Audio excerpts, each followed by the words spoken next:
and I got to get going. I got a bingo tournament to host. And so I started doing that, saying yes to everything.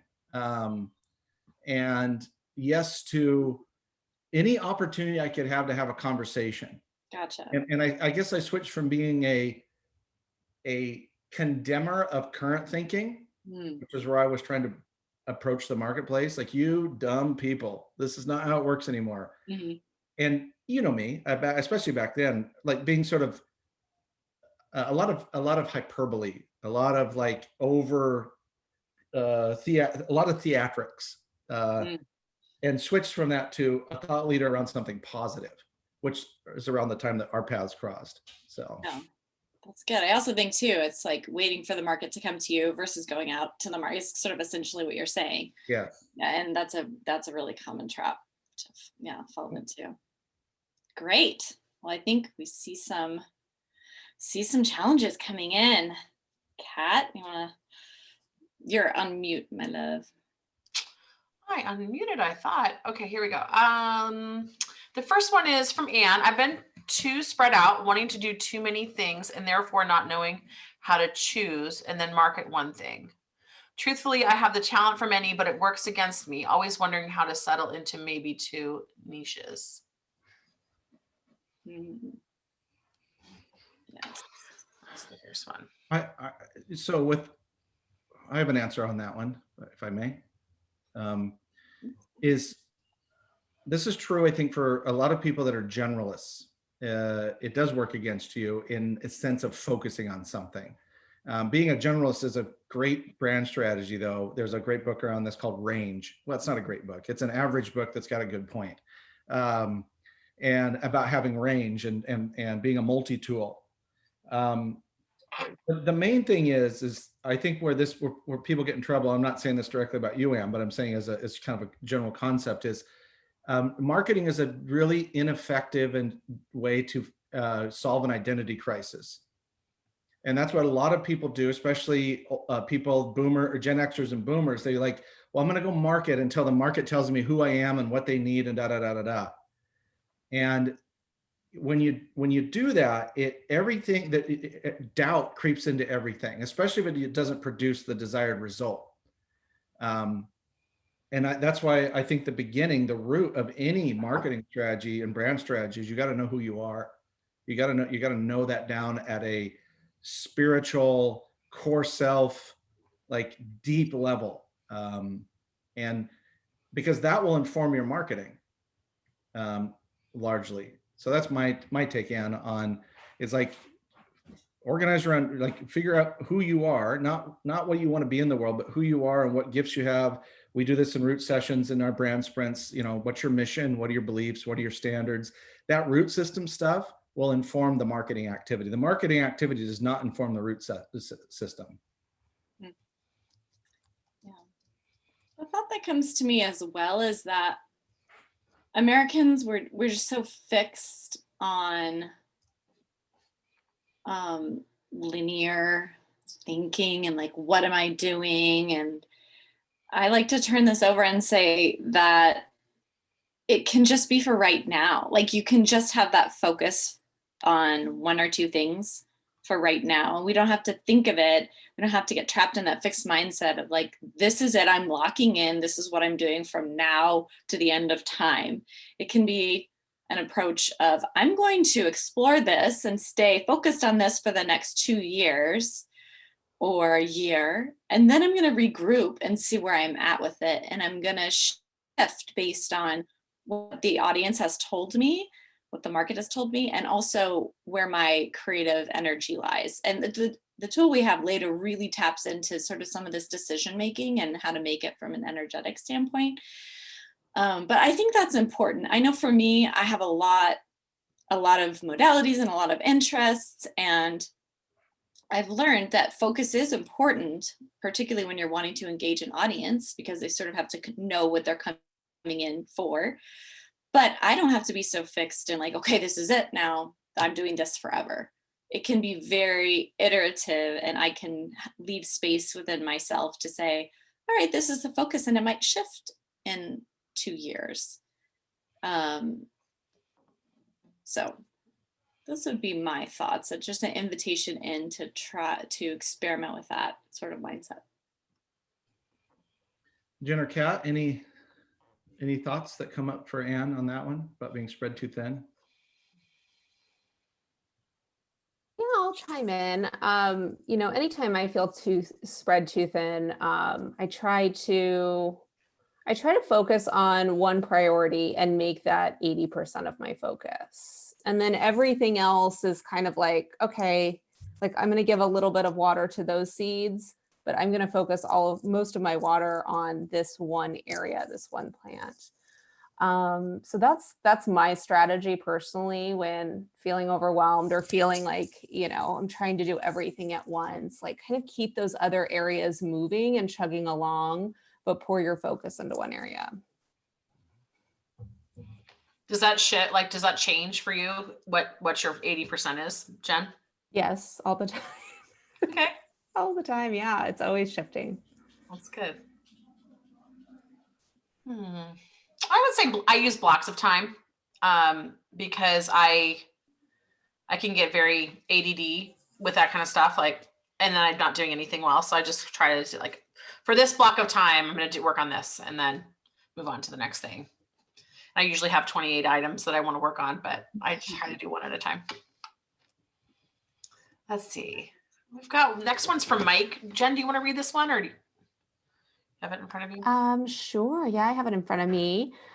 This question is from Mike O'Krant. Hi, Mike. Mike says we have two business partners, or two business partners and Mike are launching caregiver plan on May 1st. Thorny now, ? To prepare, we are now building an email list targeted to family caregivers for the launch. I want to do the best job doing it, but it's a pain in the tush to do. Oh man, the dreaded email building the email list. It's always rough, isn't it, Mike?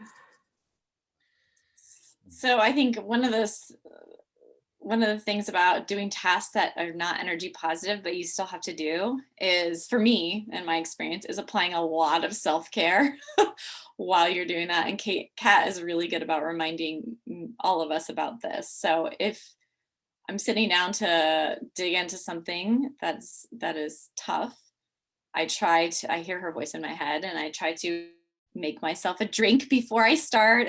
These sound super basic, but a lot of times I'm very hardworking and I'm very industrious. So I will just get into mode and like not leave my desk and not drink anything. Sometimes I forget to breathe. So I will try to step back and be more mindful about how can I love on myself in this moment where I'm doing this hard thing. And so whatever that means for you, it means usually I stop for a cup of tea.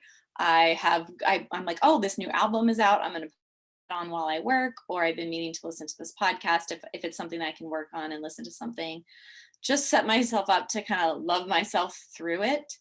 That has been helpful for me. And also setting a time, like a time blocks are great, but also like I'm going to spend the month of March working on this, and then I'm going to stop, and wherever I get to is okay, sort of a place. So it's not infinite in my mind and therefore overwhelming. I would say similar to what Em said is this is more about mindset than anything. And part of that mindset is just accepting the suck. Like none of it's fun. It's like clear and brush. If you're going to live, I learned this hard lesson when I lived in Idaho. I lived on 3 acres, and I learned that you can, if you live out in the country and there's a lot of brush to clear and a lot of maintenance to do, you either need money to pay somebody else to do it or the skills to do it yourself. And I had neither. And marketing, like list building and some of those more tedious based, they feel like that. It feels like, holy hell, this is exhausting. So I love what Em said about self-care and the process, giving yourself, it's the Pomodoro method is another thing to look into, more sprint style. But I would look at the mindset of also every person that you're going to touch. This is not about promotion. This is about introducing an idea. And Mike, I know a little bit about what you're doing from our coffee visit a few weeks ago. So I have some inside baseball here, but I think this is true across the board, which is, remember, you're not really marketing, you're introducing yourself to people that need what you have. And is that going to be a salve for all of the, pounding, ground and pound of this type of work that needs to be done? Not necessarily. It's not going to cure it. It's just going to give you a different perspective. The other thing is it's maybe if you're more face-to-face, or at least face-to-face on Zoom, is do maybe sprinkle in some outreach to people where you just want to, like, maybe do it as a survey where you're going to say, hey, we're launching this thing and we want to get your feedback. Would you be willing to jump on a 15-minute call and give me answers to 2 questions? And conversations, at least for me, the more conversations, the more meaningful conversations I'm having, the more energy I have to do the stuff that isn't all that fun. Awesome. Okay, we're going to keep plugging along because we've got quite a few. Karen says we're really focusing on trying to highlight our differentiators, and it's been a bit difficult to identify those from the client perspective, but also to communicate those. I struggle with talking myself or radiant up. So sharing this message of we're so great for these reasons on our site has been challenging. Yes. It's always difficult to get that objectivity, to know what makes you truly different. So I think it sometimes can be almost impossible because you're so in it and you're so close to it and you're surrounded and swimming in it every day. So what I always recommend is picking 2 or 3 of your most favorite people that are clients and calling them and discussing why. Some of the questions I love to use is like, why did you hire us? Where were you before we had this first interaction? Like what was going through your mind? What were you thinking? And then why did you choose us? And then what about the experience has stayed with you? What's been the most powerful? So you're not asking them what makes us different, because that I find too, it's like, I don't know if any of you are fans of Billy on the Street, but I love Billy on the Street. And sometimes back before COVID, he would run up to people and say, tell me the name of one actor, and he'd throw the mic in their face, and people couldn't say anything. So that's oftentimes how we pose questions to our audience, like, tell me what makes us different. And that can really cause somebody to freeze. So coming at it from the experience standpoint, asking them to share their experience of your brand, what you'll get in that answer many times are typically the things that really stand out, that are memorable, that make you different. So I think that's a good way to begin to get unstuck. We did this a few years ago with some of our offerings, and we suddenly realized that, what we thought was like the coolest thing, it was actually thing that we were not necessarily paying that much attention to. So it helped us shift processes, systems, and the way that we were presenting our differentiators to people. Yeah, Karen, we have a rubric that we teach our clients around differentiation that might be helpful to you and those listening in. It's ODD, being odd. And the O stands for it's obvious.